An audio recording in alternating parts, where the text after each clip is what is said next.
Bonjour les amis, j'espère que vous allez bien. Chez moi, ça va super bien. Aujourd'hui encore, je suis là. On va parler d'un petit sujet qui m'est passé dans la tête. On va parler donc de lanceur d'alerte. Lanceur d'alerte. Je m'explique un peu. Supposons que vous avez un appartement dont il n'y a pas de gardien. Bon, même s'il y a un gardien à côté, l'appartement est tellement grand que vous ne pouvez pas surveiller l'appartement tout le temps.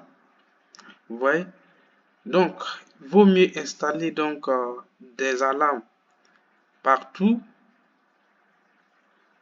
des alarmes, c'est-à-dire des alarmes lorsqu'il y aura départ de feu, par exemple, quelque part, pour qu'on puisse vous alerter et que vous puissiez fuir, partir en fait, avant que le feu ne vous trouve là-bas. Vous voyez?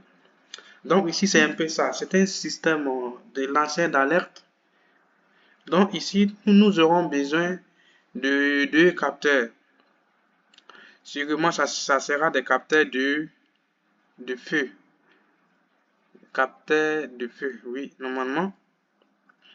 Donc, lorsque ces capteurs-là détectent un feu, un départ de feu par exemple, ces capteurs-là vont se fermer.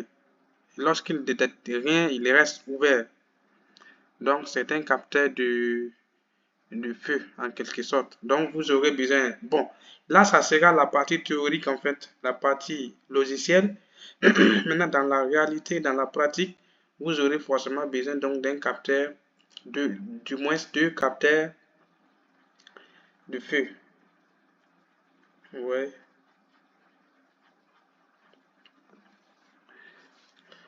Vous aurez besoin de deux capteurs normalement ouverts.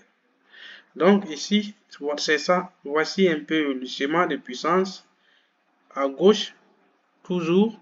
Bon, moi j'aime toujours mettre le schéma de puissance à gauche et le schéma de commande à droite. Excusez-moi. Donc ici, voici nos... Bon, je suis en mode simulation, je vais revenir en mode dessin. Donc voici votre départ, votre alimentation. Donc ici, notre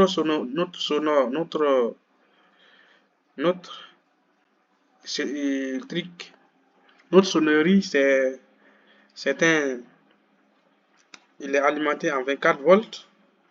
Donc, il faudra mettre donc un transformateur pour abaisser la tension. Et là, vous avez donc un disjoncteur différentiel pour protéger contre les courses, contre les personnes. C'est-à-dire ceux qui vont intervenir là-bas, il ne faudrait pas que ça court-circuite une personne. Donc, c'est la protection contre les personnes. Et là aussi, là maintenant, vous avez le contacteur. Celui-là qui va, lorsqu'il se ferme, notre sonnerie va commencer par s'activer. Lorsque la sonnerie s'active, c'est pour alerter la personne du danger. Ouais. Donc, c'est un lanceur d'alerte. Donc là, vous avez donc le schéma de puissance. Maintenant, à droite, nous allons voir quelle est la commande, quel est le schéma de commande qui permet donc de commander donc la partie puissance. Donc, comme toujours, si l'électricité vraiment est dangereuse, si vous ne respectez pas vraiment la loi de l'électricité, vous risquez donc d'endommager vos appareils. Vous voyez? Donc ici, nos équipements, les bobines, la lampe, tout est à 24 volts. Donc, notre ligne monophasée ici est à 230 volts. Donc, il faut transformer ça en 24 volts avant de les brancher à vos équipements. Donc ici, donc, vous avez donc un module, vous avez donc un transformateur ici de 130 24 volts et le bouton poussoir ici, c'est pour pouvoir arrêter donc l'ensemble donc du système. Si vous voulez, par exemple, si vous voulez l'arrêter, vous appuyez S1. Et là maintenant, bon ici, moi j'ai mis deux configurations. Il y a deux probabilités.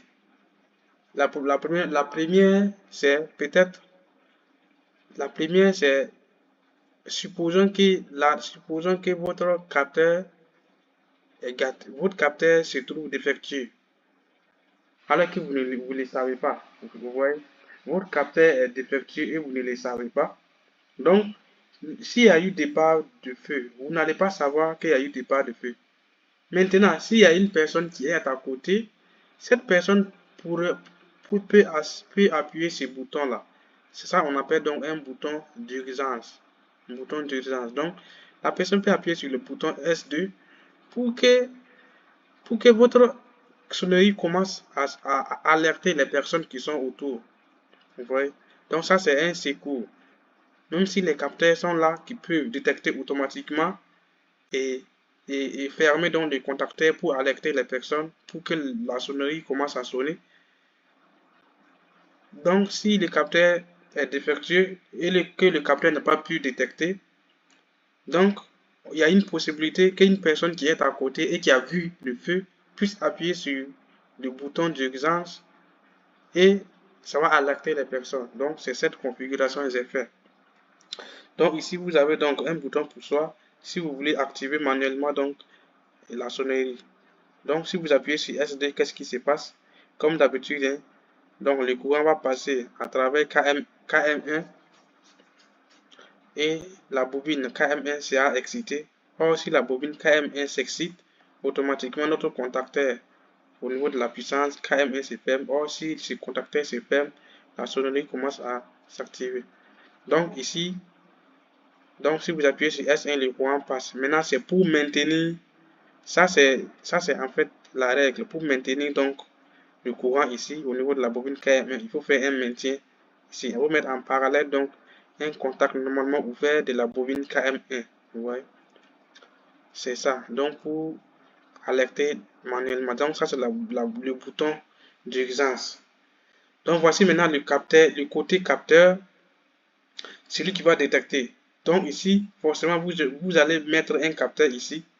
Donc, lorsque ce capteur-là détecte un départ feu, ou bien lorsque ce capteur-là détecte le feu, qu'est-ce qu'il fait? Il va fermer donc un contact. Il va fermer le contact ici. Or, s'il ferme ce contact, vous voyez qu'ici, il y a le courant, il y a le courant, ça passe, ça passe, ça passe, ça passe. S'il ferme le contact, le courant, donc le circuit est fermé. Et cette bobine-là, KA1, sera excitée. Or, si cette bobine-là s'excite,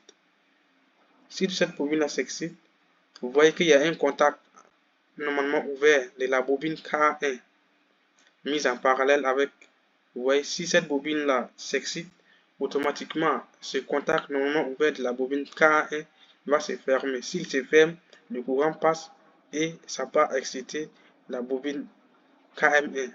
Vous voyez, ça excite la bobine KM1. Or, s'il excite la bobine KM1, la loi elle est claire. Forcément, notre contacteur KM1 ici au niveau du segment de puissance est ferme. Or, si ce contacteur KM1 se ferme automatiquement, notre lampe s'allume. Donc c'est ça. Donc ça, c'est le cas où lorsqu'il y a eu départ de feu.